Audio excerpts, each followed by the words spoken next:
Someone was standing right here 100 years ago looking for oil. They drilled a hole in the ground 1,500 feet deep and were extremely successful in finding it, pumping that black gold out of the ground for decades. However, when the oil ran out, what happens more often than not is that these companies, these operators, go bankrupt. They scrap the equipment on top, leaving an extremely deep hole in the ground exposed to the outside air. Which might not sound like a big deal at first, but it's not just oil down there. There's methane, natural gas, or even crazy stuff like hydrogen sulfide that can kill a man with a single breath. They got a match? No.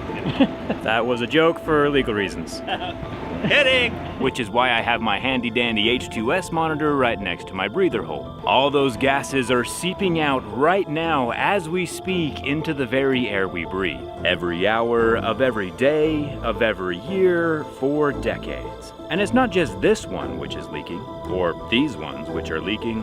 The EPA reckons that there are over 3 million of these abandoned leaky orphan oil wells spread out all across the United States. 3 million. You can see the methane coming out of this hole is moving the tissue paper, and without plugging this hole, this methane is leaking out every single minute of every single day, night and day, all year long. It's actually a pretty big deal and a really hard problem to solve, but I think we have a solution. I reached out to EcoFlow to see if they would help me and the Well Done Foundation solve at least one of the wells. They sent over an EcoFlow Delta 3 and an EcoFlow River 3, recently released and extremely portable, to help us get the job done, along with helping to cover a significant portion of the well plugging cost. So thank you EcoFlow for sponsoring this video. The first step is quantifying exactly how much methane is leaking out and what that means in terms that regular humans can understand. One of the reasons why we have a temporary cap over the open well is so that we can consolidate the methane that is leaking to a single valve and we can measure that methane. And of course, the measuring setup we have right now is being powered by the EcoFlow Delta 3, coming from the small valve on top of the tube, running through this cable. And from this well behind me, we are seeing emissions of almost 250 grams per hour of methane, which is almost like 55 tons per year. Which, if we were to put into terms that are easier to understand, over the course of 20 years, plugging this single well is the equivalent of taking 1,000 cars off the road or planting nearly 200,000 trees. And the effects are immediate since we can plug this hole in as little as a few days. This is what it looks like without that temporary orange cap, but these metal lids don't last forever, and sometimes they're even missing parts that let all that methane escape. We have the EcoFlow Delta 3 powering this test, and we have the EcoFlow River 3 doing something a little more interesting. So normally this truck is running and is connected to an inverter to power the Starlink, so we have internet access out here. But today, instead, we've hooked it up to the River 3. So down here is the inverter that normally powers the Starlink while the truck is running, but the EcoFlow River 3 looks like Starlink's pulling around 100 watts, and we can run it for a couple more hours. River 3 is extremely portable and helps us leave the truck off while we're out here running our tests. And the Starlink internet access point is right there. Now that we have our emissions and measurements, let's get back to plugging the well. That is what a 100-year-old oil well shaft looks like.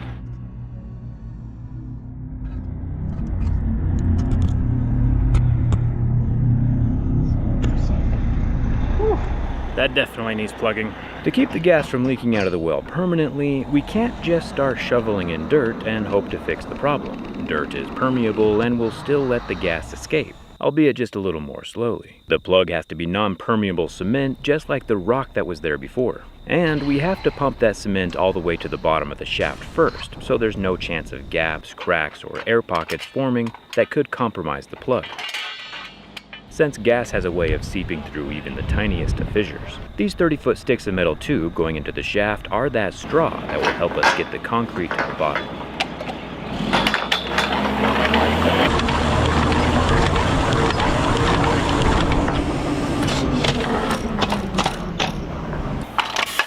This is the most expensive, hefty bag you'll ever see in your life. Yeah. So we count how long it fills up, takes to fill up. Got it? Time! So we'll just write that down right up here. So what we did in the old days, and we use this in the field all the time, to just do a quick down and dirty measurement of what we're looking with, that we don't have to drag a whole bunch of stuff along with it, right? Low tech, high reliability. The toxically gnarly fumes exuding from this shaft are nearly 80 times more potent or polluting from an environmental standpoint than CO2 that comes from your car's tailpipe. The same way you don't want to sit in a garage with your car running, you most definitely don't want to leave a gas fireplace or stove on unlit, since either of those situations can cancel the rest of your birthdays. So right now we're at the top of about 750 feet of pipe. I think we're halfway there. Such an incredible amount of gas is coming out. And it's like the smell of it, how would... Like money. It smells like money. How would you describe the smell of it? Gassy. Gassy. You can see the gas coming out of the top of this tube and it smells extremely flammable. It's a little bit different than, say, the gas coming out of your stove, but it's the equivalent of the same gas coming out of your stove. Natural gas itself doesn't have a smell to it, but this stuff, since it's been underground for 1 billion years, smells like very, very old dinosaurs. I'm gonna get out of the way so they can continue working and I maintain what brain cells I have left. The EPA estimates that all the orphan wells in the USA combined emit the CO2 equivalent of about 7 to 20 million metric tons per year, or about 2 to 5 million cars worth of exhaust, just pumping those fumes into our planet-sized garage. One way to help offset the issue would be to plant a literal 1 billion trees, or and maybe, this is just a thought, the oil industry could clean up a little better after a lucrative oil well runs dry.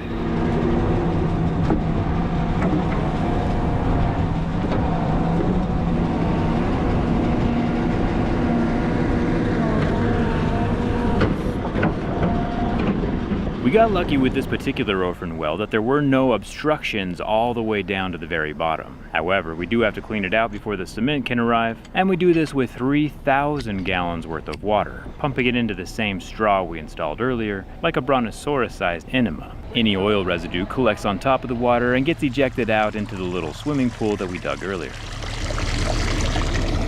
Definitely smells like oil. Okay, you got another one? You first. And on the third day, in the early morning, just like Gandalf in Lord of the Rings, the cement-pumping cavalry has arrived, driving to the middle of this farmer's field to fill up the entirety of the well shaft with impermeable cement.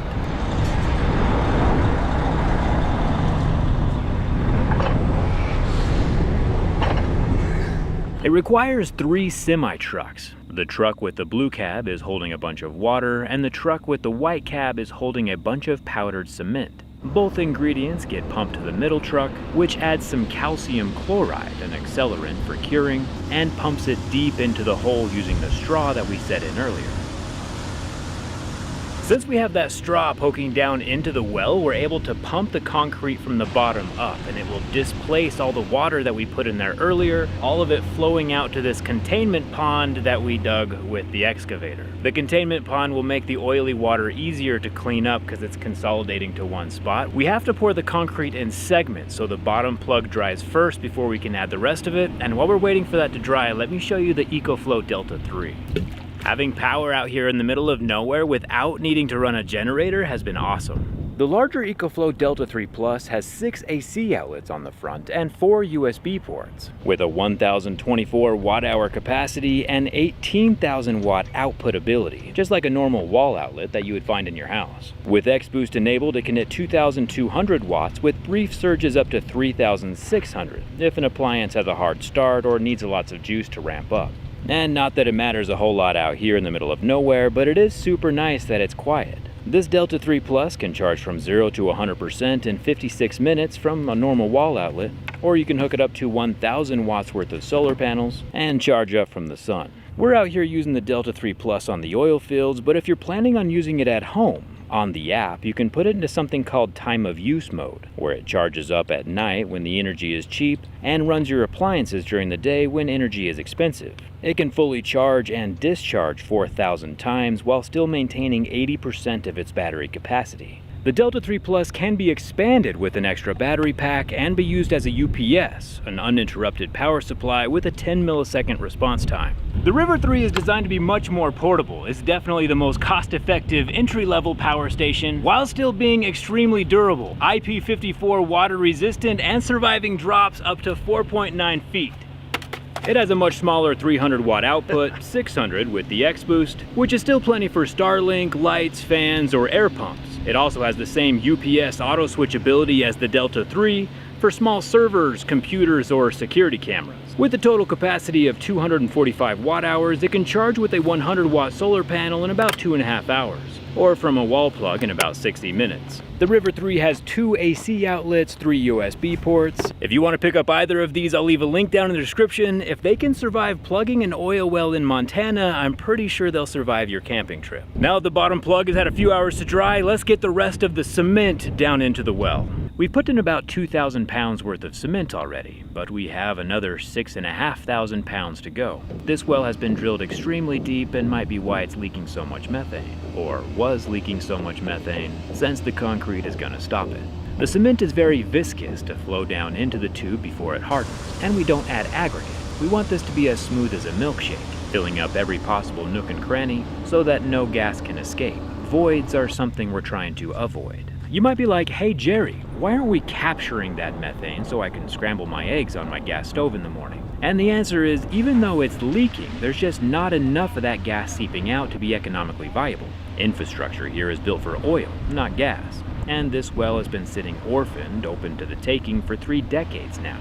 There's definitely no more money to be made from this particular well. This orphan well, along with 3 million others, is leaking enough to be a hazardous nuisance, but gas isn't valuable enough to warrant collection, which is why we have to clean it up. The first best time to plug an oil well is right when it's abandoned. The second best time to plug an abandoned oil well is today. As the sun sets on the 3rd day, the well is officially sealed and plugged. The cement is poured all the way down to the bottom, all 1,400 feet of it, and no methane will be escaping this hole ever again. One down, 2,999,999 left to go. Huge thanks to EcoFlow for sponsoring this video and helping make the world a slightly cleaner place. If you need more power in your life, I'll leave a link for the Delta 3 and the River 3 down in the video description. And thanks a ton for watching. I'll see you around.